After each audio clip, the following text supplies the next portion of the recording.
Notre Dame head coach Marcus Freeman met with the media on Thursday, about a 12-minute Zoom call. And we're going to talk about it in this video. Folks, please hit the thumbs up on this video. Subscribe to the YouTube channel for more content.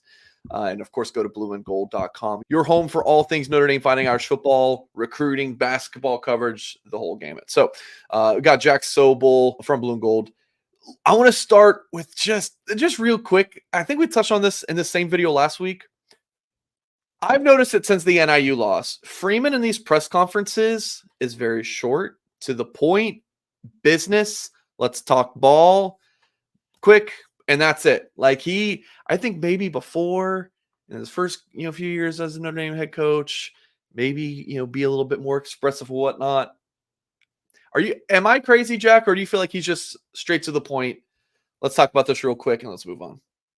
Yeah, I don't think I noticed as much today as I did last week, but it's certainly still there. Like, there's nothing you can say that would buy back fans' trust right now, except just keep winning the games in front of you. And I think that's kind of the mindset that Freeman and honestly the players on the team and the coordinators we talked to on Tuesday have had. They're very much fantastic for us that we beat Purdue, but let's move on to Miami, Ohio. And I think that's the approach I've taken this week. Yeah. So he was asked about, it kind of ties into the first point. He was asked about Josh Burnham. There's been a shift with Notre Dame and talking about injuries during press conferences. This is not something that's abnormal, but Freeman was asked about Josh Burnham's status, and Freeman said, refer to the injury report, which is what Notre Dame told us that, was going to happen. So we didn't get an update on Josh Burnham from Freeman, but he was asked about the Vipers. So again, we'll see what happens at that big end position, whether Burnham will play or not. You could have RJ Oben there and Bubakar Traore, but that the Vipers, he was asked about Logan Thomas, Kingston. Could Kingston Viliamu-Asa even play there? He said no, but he didn't talk about Logan Thomas. So just tell me about the defensive ends, Jack. Yeah, real quick on Burnham.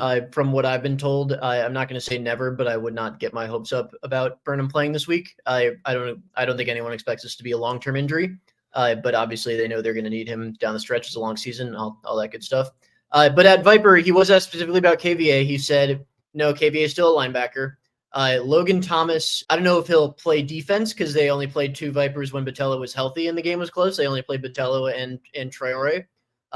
So I would expect for now it's just going to be Botello and Tui Halamaka, but I think they do, and based on what Freeman said, like they certainly have confidence to play Logan Thomas in special teams. I had an article on blueandgold.com this morning. Like, Logan Thomas leads the team in special team snaps. Actually, the top three are freshmen: Logan Thomas, Leonard Moore, and Bryce Young. So it obviously speaks to how much trust that they have in Logan and those guys. So I think that he's probably, Mike, you can correct me if I'm wrong, bigger than they expected him to be, just in terms of muscle mass at this stage. And he's done a good job putting on that weight and carrying it, which is what Marty Biaggi told us the other day. So I think they have confidence put in Logan Thomas if necessary. But I think for now it's probably just going to be mostly Traore and Tula Halamaka. One more quick note on the Vipers. Like, we can talk about the Viper position all we want. Where Botello's absence is really going to be felt, in my opinion, is in that third down package, because the rush group was Cross, Botello, Traore, and Sneed. That was the front four they were rolling with on passing downs. So Botello could be replaced with really anyone. Like, this could be Riley Mills. This could be KVA. This could be Jaden Osbury. This could be, I don't think it will be, but it could be RJ Oben. There are a lot of options that they have to use to replace him in that third down pressure package, and I'm curious to see what they go with. Botello listed at 6'3", 250. Logan Thomas, 6'4", 224. So you see Logan, yeah. He's long and he is lean, but it'll be interesting to see if we, notice him out there at the Viper position. Moving to the receivers, Freeman was asked pretty straight up about Jaden Greathouse and Chris Mitchell. Also talked a little bit about KK Smith. What can you, tell us about what Freeman said about those guys?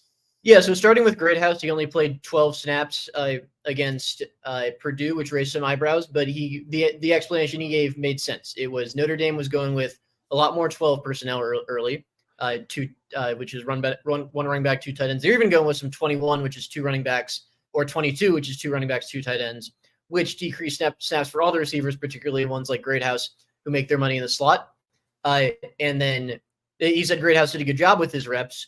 And then by the time the game ended, the game basically ended at halftime, they wanted to preserve Greathouse and give Jaden Harrison some run and KK Smith, who we'll talk about in a sec. So Greathouse's low snap count has nothing to do with Greathouse's performance. Personally, I think he's played, obviously the drop against NIU was bad, but I think he's played better than his stats would indicate through a few games. He's made some key catches in key moments. Obviously had the 25 or so yard catch and run wiped out against Purdue by a holding penalty. So Greathouse's snap count, nothing to do with performance, just the game flow and the game plan, if that makes sense. Yeah. KK Smith, someone that this staff is really, really high on. I think he was kind of the forgotten man in that recruiting class with, Jaden Greathouse, Braylon James, Rico Flores, Jordan Faison once he started playing, got the scholarship. Not a lot about KK Smith because he was really injured for most of that freshman season. It's basically a freshman right now, right? Yeah.